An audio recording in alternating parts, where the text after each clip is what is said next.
Coba jujur deh, pernah nggak sih kita bingung pas mau ngejelasin apa itu Tritunggal? Atau mungkin jawaban yang kita dapat dari gereja itu rasanya, ya gitu deh, agak kabur, nggak memuaskan. Kalau iya, tenang, Anda nggak sendirian. Nah, hari ini kita bakal bongkar tuntas salah satu konsep paling dasar, tapi juga paling sering salah dipahami dalam iman Kristen. Kita bakal lihat gimana niat yang baik sekalipun dalam sebuah pengajaran bisa-bisa malah bikin kita tersesat. Yuk kita mulai. Ini nih pertanyaan-pertanyaan penting yang sering kali kita simpan sendiri.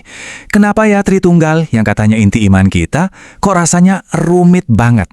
Dan gimana ceritanya film atau buku populer yang bikin kita nangis dan ngerasa dekat sama Tuhan, malah berisiko menyesatkan pemahaman kita?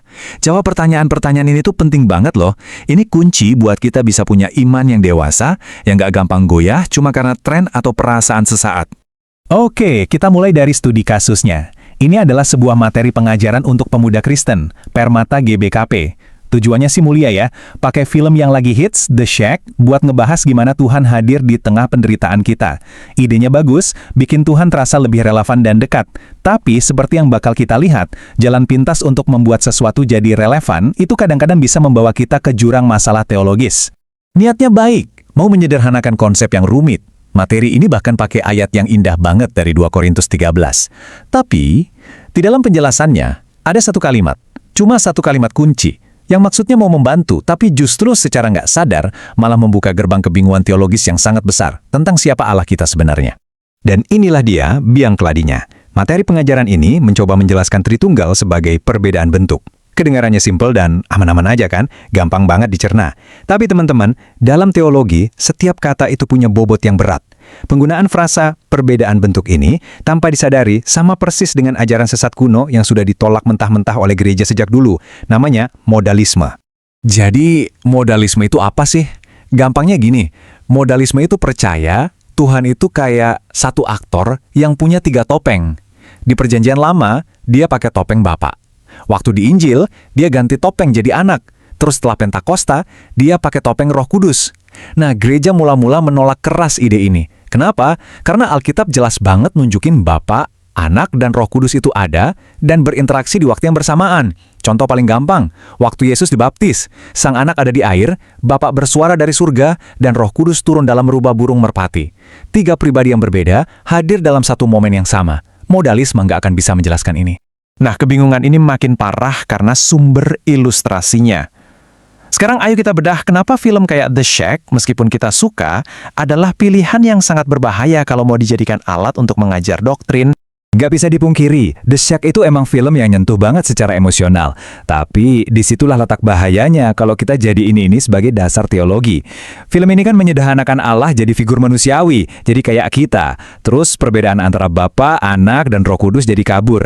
Yang ujung-ujungnya ya mengarah ke modalisme tadi. Belum lagi konsep keadilan dan penghakiman Allah seolah-olah dikesampingkan. Fokusnya jadi lebih ke gimana perasaan kita bisa sembuh, bukan pada kebenaran Allah yang sejati. Coba deh kita lihat perbandingan ini.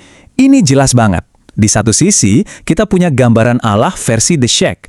Sangat manusiawi, Tritunggalnya hampir nggak bisa dibedain, dan penghakiman seolah-olah nggak ada demi kasih yang permisif.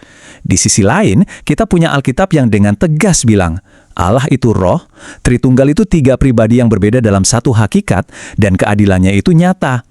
Kontrasnya itu tajam dan fundamental banget. Jadi ini poin yang harus kita pegang erat-erat. The Shack itu sebuah alegori pastoral, sebuah cerita fiksi yang tujuannya untuk bantu kita memproses rasa sakit dan pergumulan dengan Tuhan. Titik. Ini bukan buku teks teologi. Kita harus pintar membedakan mana cerita yang menghibur hati dan mana doktrin yang jadi fondasi iman kita. Keduanya punya tempat, tapi jangan sampai tertukar. Oke, setelah kita bongkar masalah dan sumber kebingungannya, sekarang waktunya kita bangun solusinya. Yuk kita tata ulang pemahaman kita tentang Tritunggal berdasarkan apa yang benar, yang historis, dan yang pastinya Alkitabiah. Kita mulai dari fondasi paling dasarnya. Hanya ada satu Allah. Titik. Ini adalah pusat iman Kristen, warisan dari Yudaisme. Alkitab itu nggak pernah kompromi soal ini. Dari Shema Yisrael di Kitab Ulangan sampai pernyataan Paulus. Jadi apapun yang kita bahas soal Tritunggal harus selalu dimulai dari sini. Allah itu Esa, Allah itu satu. Nah, di dalam satu hakikat Allah yang Esa ini, Alkitab menyatakan ada 3 pribadi yang berbeda. Bapa, Anak, dan Roh Kudus. Ingat ya, ini bukan 3 mode atau 3 topeng. Ini adalah 3 pribadi yang nyata, yang saling mengasihi, saling kenal dan punya relasi satu sama lain dari kekekalan. Sang Bapa bukanlah Sang Anak bukanlah Sang Roh, tapi ketiganya adalah satu Allah. Dan ini bukan doktrin karangan gereja berabad-abad kemudian loh. Ini semua mengalir langsung dari Alkitab. Dari kitab Kejadian pasal 1, kita lihat Bapa berfirman. Firman, yaitu Anak, mencipta. Dan Roh Allah melayang-layang, ketiganya bekerja sama. Lalu di Amanat Agung, kita dibaptis dalam satu nama, yaitu nama Bapa, Anak, dan Roh Kudus. Jelas sekali kan? Mungkin ada yang mikir, waduh, rumit amat. Emang sepenting itu ya buat hidup saya? Jawabannya, oh, penting banget. Ini bukan teka-teki teologis buat para pendeta. Ini adalah fondasi dari seluruh keselamatan dan hubungan kita sama Tuhan. Coba lihat betapa indahnya cara kerja Tritunggal dalam keselamatan kita. Karena kasih-Nya yang luar biasa, Bapa merancang rencana penebusan. Lalu Sang Anak dengan taat menjalankan rencana itu sampai mati di kayu salib. Dan Roh Kudus mengambil karya Kristus itu, lalu menerapkannya secara pribadi ke dalam hati kita, melahirkan kita kembali. Ini bukan teori abstrak, ini adalah realitas agung di balik keselamatan kita semua. Hal ini relevan banget, apalagi buat kita di lingkungan GBKP. Ini nyambung langsung sama fokus pelayanan GBKP sampai tahun 2026, yaitu relasi dengan Allah, atau dalam bahasa Karo, Nandai Dibata. Temanya kan tentang mengenal Allah secara pribadi dan mendalam. Nah, pertanyaannya gimana kita bisa benar-benar Nandai Dibata kalau kita nggak tahu siapa Dia sesungguhnya? Kita nggak bisa membangun hubungan dengan karikatur Tuhan yang kita bikin sendiri, dari film atau dari perasaan kita. Relasi yang sejati itu cuma mungkin terjadi dengan Allah sebagaimana Dia menyatakan dirinya di Alkitab, yaitu Allah Tritunggal, Bapa, Anak, dan Roh Kudus. Mengenal Tritunggal artinya mengenal Allah yang menyelamatkan kita. Oke, kita sampai di bagian akhir. Jadi, apa yang harus kita bawa pulang dari semua pembahasan ini? Apa intinya? Pesan utamanya ini, teman-teman. Perasaan hangat setelah nonton film atau ilustrasi yang kelihatannya gampang, itu nggak bisa jadi fondasi iman. Fondasi kita harus jauh lebih kokoh dari itu.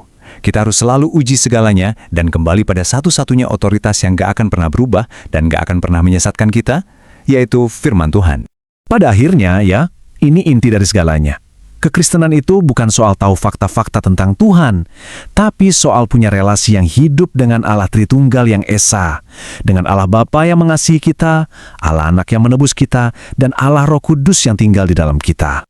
Nah, kalau pembahasan kita hari ini menolong teman-teman untuk bertumbuh, saya mau ajak teman-teman untuk melanjutkan perjalanan ini bersama. Mari kita belajar lebih dalam lagi tentang kekayaan teologi dan iman Kristen yang Alkitabiah dengan subscribe ke channel yang ada di layar. Yuk kita sama-sama bangun iman yang kokoh di tengah dunia yang penuh dengan kebingungan teologis. Terima kasih sudah menyimak.